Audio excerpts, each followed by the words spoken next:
Magandang araw kaibigan! Tuloy po kayo sa Felicidad's Channel. Sa mga kwento ng buhay at pag-ibig na hinalukay sa natatagong baul ni Felicidad. Pero bago po tayo magpatuloy, huwag niyo pong kalilimutan na i-like ang video, i-subscribe ang channel, at i-click ang notification bell para lagi kayong updated sa mga parating pa na upload.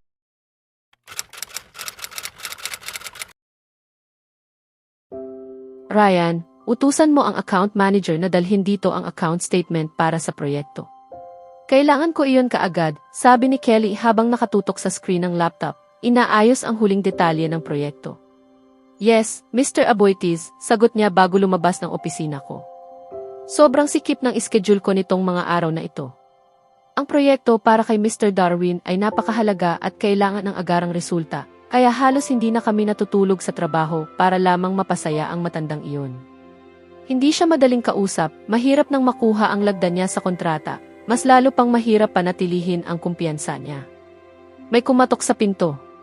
Pasok, sigaw ko nang hindi man lang inaalis ang tingin ko sa laptop, wala akong sandaling pwede kong sayangin ngayon. Kamusta ka na Kelly, bati ni Tony. Sumulyap ako at nakita siyang nakaupo sa silya. Hindi siya kasing enerhiya tulad ng dati kaya alam kong may problema. Uy, pare, anong meron? Tanong ko habang sinisave ang trabaho ko at inilalayo ang laptop.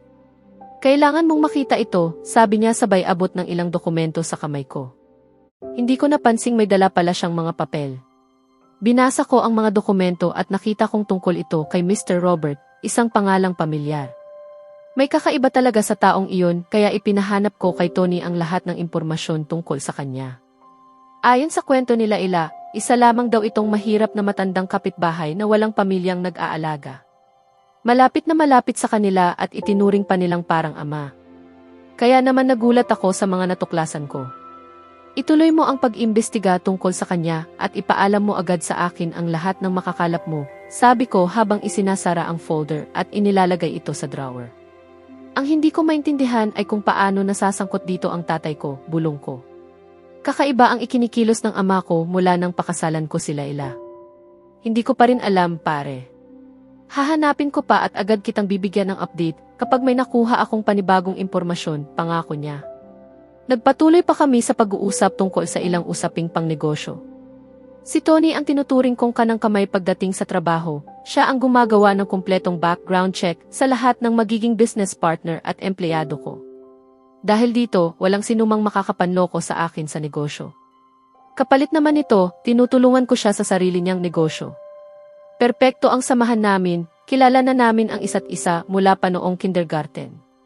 May munting ibon na nagsabi sa akin tungkol sa plano ninyong mga babae. Ngayong weekend sabi ni Tony na may nakakalokong ngiti, unti-unting bumabalik sa dati niyang masiglang sarili. Hindi ko masabing na-miss ko iyon. Paano ba niya nalalaman ang mga ganoong bagay? Wala na, hindi mo talaga mababasa ang taong to. Sa kasamaang palad, ayaw akong isama nila. Sabi niya para lang daw sa mga babae. May isip mo ba yon? Reklamo ko. Talaga? Ano? Ginawa niya yon? Hindi na ako nagulat, sigaw niya na kunwari shock pa, sabay tawa sa reaksyon ko. Kinuha ko ang pinakamalapit na bagay, isang lalagyan ng ballpen, tinanggal ang mga ballpen mula rito, at ibinato iyon sa kanya. Aray! Ang sakit! Tigilan mo nga ang pagiging marahas, sigaw niya habang hawak ang ulo, kahit hindi man lang siya tinamaan. Tigilan mo ang pagiging overacting mo, hindi ka nga natamaan. Ako raw overacting. Samantalang ikaw itong nagrereklamo dahil hindi ka makakasama sa trip ng asawa mo dahil hindi ka babae. Hindi ba parang sobra namang dependent yon? Bulong niya habang nilalaro ang cup na inihagis ko. May punto siya. Siguro nga nagiging malapit ako masyado. Hindi naman ibig sabihin na hindi siya pwedeng umalis nang wala ako. Hindi naman kami kailangang magkadikit palagi. Tama ka, pare. Oo, sobra na ata ang pagkasanay ko na lagi ko siyang kasama. Nakalimutan mo na ba ang usapan? Pagkatapos ng 1 taon, aalis din siya. Hindi ko siya hahayaang umalis. Siya ang para sa akin. Wala akong pakialam sa kasunduan. Kakausapin ko siya tungkol dito pagbalik niya mula sa weekend vacation na yan. Kelly, para saan ka lumilipad? Wala na. Ang mahalaga, pupunta tayo at guguluhin natin ang weekend nila, di ba? Tanong ni Tony na may nakangising mukhang parang may kalokohan. Ano ba? Paano mo nasabing ganoon? Ikaw mismo ang nagsabi na tigilan ko ang pagiging dependent at hayaang magbakasyon siya, sigaw ko. Hindi ko yan sinabi, sagot niya na tila inosente. Pero kilala ko siya, wala kahit kaprasong inosente sa taong to. Kakabigay mo lang ng payo, ilang minuto pa lang ang nakakalipas, tugon ko habang nakairap. Hindi ko maalala. So gagawin natin o hindi? Sinabi mo nga kalimutan na. Sige, game. Ano ang plano? Sa wakas ay pumayag na ako. Umiti siya, halatang alam niyang naisahan niya ako. Saan ba sila pupunta? Tanong niya. Nang sinabi ko, pareho naming nadiskobring sa hotel ko pala sila magstay. Hindi alam nila ilan na akin ang hotel. Kaya sumama kami sa plano, magpapakita kami roon na kunwari may business meeting. Sa huli, nabuo namin ang buong master plan. So, Tony, gets ko kung bakit ko ginagawa ito. Pero bakit ka ba nakikisawsaw? Tanong ko. Bigla akong natahimik nang may sumindi na namang ideya sa utak ko. Sa wakas, naunawaan mo rin. Ang bagal mo para sa isang matalinong tao. Tumahimik ka, Kelly. Hindi ako pwedeng makipagtalo sa sarili ko. Baliw na iyon. Wala. Nakikisama lang ako para masuportahan ka. Iyon lang, sabi niya nang halatang nagsisinungaling at iniiwas ang tingin. Kalokohan. Alam kong dahil yan kay Tina. Engaged na iyon, pare. Tigilan mo na. Maghanap ka na lang ng iba, payo ko. Hindi ganun kadali, pare. At engagement lang yon, hindi kasal. At saka, kahit ano pwedeng mangyari, sagot niya, may malalim na iniisip. Sana lang ay hindi siya gumagawa ng kung anumang ikagagalit nila. Ayaw ko talagang mangyari yon. Sana hindi mo balak guluhin ang relasyon nila, sabi ko habang nakatingin ng masama. Hinding-hindi. Pero may kakaiba sa lalaking yon at aalamin ko, sagot niya, puno ng determinasyon. Sigurado ka bang magandang ideya na guluhin natin ang girls' weekend? Tanong ni Tony na may nakakalokong ngiti. Oo, mag-enjoy tayo ng sobra. Ang dami kong plano para sa trip na to. Iinom tayo hanggang mabaliw tayo sa saya. Sigaw ni Tina na punang tuwa. Napailing na lang ako at muling ibinalik ang tingin sa sketchbook ko. Inaayos ang huling detalye ng mga disenyo habang minamaneho ni Tina ang sasakyan papunta sa hotel kung saan namin gugugulin ang weekend. Tigil mo muna yan. Walang trabaho sa weekend, Leila, sigaw ni Tina sa ikalima ng beses ngayong araw. Sandaling inaalis ang tingin sa kalsada upang singhalan ako. Mabuti pang iligpit ko na talaga bago niya itapon sa bintana. Hindi ko hahayaang mangyari iyon, regalo pa naman iyon ng mama ko, kaya hindi pwedeng mapahama. Sige na, Tina. Ibalik mo na ang mga mata mo sa kalsada. Sa wakas, nakinig ka rin sa akin, ani niya na may nakangising tagumpay. Pagdating namin sa hotel, himala na lang nabuo pa rin ang katawan ko. Nagsimula na akong magduda sa kakayahan ni Tina sa pagmamaneho. Cheer up! Hindi naman ganon kasama, sigaw niya habang sinusubukan akong hilahin mula sa pagkabigla ng muntik na kaming mapahama. Ngayon ko tuloy pinagsisisihan na tinanggihan ko ang alok ni Kelly na ihatid kami. Alam kong hindi magaling si Tina magmaneho, pero inakala kong gumaling na siya. Mali ako. Mas lumala pa yata. Hindi ganon kasama?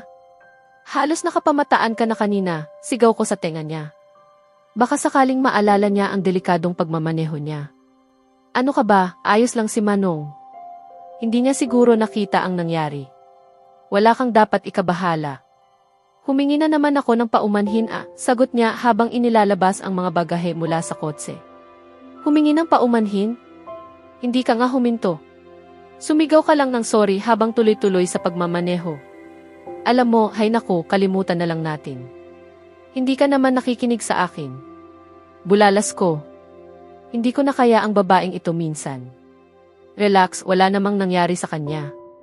Ayos lang siya. Pangako, mas magiging maingat ako sa pagmamaneho. Masaya na, sagot niya na may inosenteng ngiti.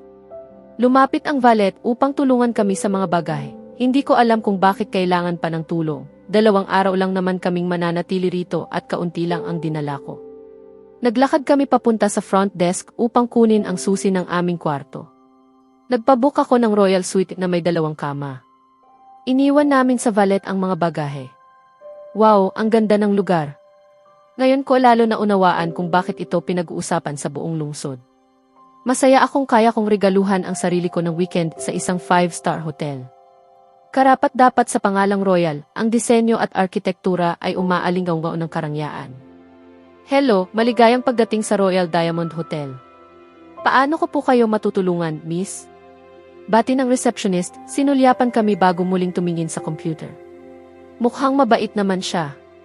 Yes, nagpabook po ako ng room. Maaari ko po bang makuha ang susi, sagot ko. Tumunog bigla ang telepono, kaya dali-dali niya iyong sinagot at sinenyasan akong maghintay gamit ang daliri niya. Si Tina naman ay abala sa telepono, halatang bored, tulad ko. At kung bakit parang inaabot ng habang buhay ang pakikipag-usap ng receptionist sa telepono. Ewan ko. Pagkababa niya ng telepono, nagpatuloy siya sa pagtatype nang hindi man lang tumitingin sa amin. Okay, ano po ang pangalan ninyo para mahanap ko sa system? Tanong niya nang hindi kami tinitingnan. Diyos ko! Ganito ba talaga katagal magbigay ng susi ng kwarto? Mrs. Aboitiz, sagot ko na may kunot noong impatience, gusto ko nang matapos ang usapan. Sa pagbanggit ko ng pangalan ko, bigla siyang tumayo mula sa upuan niya, halatang nagulat. Pasensya na po sa pagkaantala, ma'am. Inaabangan na po namin ang inyong pagdating. Pasensya na po talaga. Aminado akong na-upgrade ang suite ninyo sa private suite. Heto po ang inyong mga susi, mabilis at halos nangingiting sabi niya habang inaabot ang kumikinang na keycard. Ang ngiti niya ay sobrang lapad na nakakatakot tingnan. Salamat, sagot ko na may magiliw ngunit pekering ngiti. Paglingon namin papunta sa elevator, hinarang kami ng dalawang lalaki, ang isa ay nagpakilalang manager ng hotel at ang isa na may personal butler na nakatalaga sa amin habang kami ay naka-check-in. Ipinaliwanag niya na tungkulin niyang alagaan ang bawat pangangailangan namin habang narito kami. Sinamahan niya kami papunta sa kwarto, isang bagay na nakapagtataka para sa akin, habang si Tina naman ay tuwang-tuwang kinuha ang susi at halos tumakbo papunta sa kwarto na parang batang nakakita ng bagong laruan. Pagkapasok sa kwarto, nagpaalam ang butler, sinabing kukuha lamang siya ng aming mga bagahe. Napakamatulungin niya. Isang butler talaga, hindi ko ma-absorb ng buo. Nang makapasok kami ni Tina, pareho kaming napanganga sa ganda ng kwarto. Ang tanawin, ang laki, ang disenyo, parang sarili mong bahay sa loob ng isang hotel, kumpleto sa lahat. Wow! Tuluyan na akong nakuha ng puso ng asawa mo dahil sa regalong to. At least nakikitikim ako ng saya mo dito. Pwede na akong mamatay ng masaya, tili ni Tina habang tumatakbo sa paligid. Bakit mo naisip na may kinalaman dito si Kelly? Tanong ko, hindi pa kumbinsido. Malay mo, swerte lang kami ngayon. Kailangan ko pa bang i-spell out sa'yo? Sagot niya, nagbibigay sa akin ng tinging nagsasabing gamitin mo ang utak mo. Tama nga. Si Kelly nga. Sige, oo, si Kelly nga. Hindi ko alam kung dapat ba akong mainis o matuwa, kasi sinabi ko sa kanya na bigyan niya ako ng space ngayong weekend. At hindi siya nakinig. Naku, halika na. Huwag mo nang isipin yon. Enjoy na lang natin, sabi niya habang naupo sa sofa at binubuksan ang telebisyon na may nakangiting saya. Napangiti ako habang iniikot ang paningin sa magarang kwarto na parang isang 3-bedroom apartment sa mamahaling bahagi ng bayan. Tumunog ang doorbell. Tina, pakitingnan naman kung sino ang kumakatok, tawag ko mula sa kusina. Oo, may kusina talaga ang kwarto at kumpleto pa sa kagamitan. Hindi pwede, busy ako. Ikaw na lang ang tumingin, sigaw niya pabalik. Napairap ako sa sagot niya. May parusa talaga siya sa akin mamaya. Lumabas ako ng kusina at naglakad papunta sa pinto. Ano bang pinagkakaabalahan mo riyan? Sigaw ko habang dumaraan sa tabi niya sa sofa. Busy akong hindi ka pinapansin. Kung gusto mong malaman, bulong niya nang mailaman ang bibig ng chips. Saan na naman niya nakuha ang mga iyon? Pagbukas ko ng pinto, bumungad ang aming butler kasama ang valet, bitbit ang aming mga bagahe at isang tray na puno ng iba't ibang pagkain at klase ng alak. Tinanggap ko iyon nang may pasasalamat at binigyan ko ng tip ang valet bago ko isinara ang pinto. Tina, bakit 7 ang bagahe mo para sa 3 araw na bakasyon? Nagpapalit ka ba ng damit habang natutulog?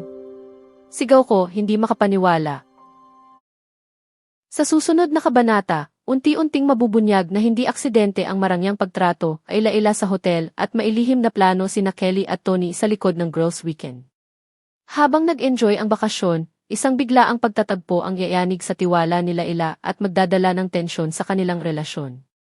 Kaya abangan natin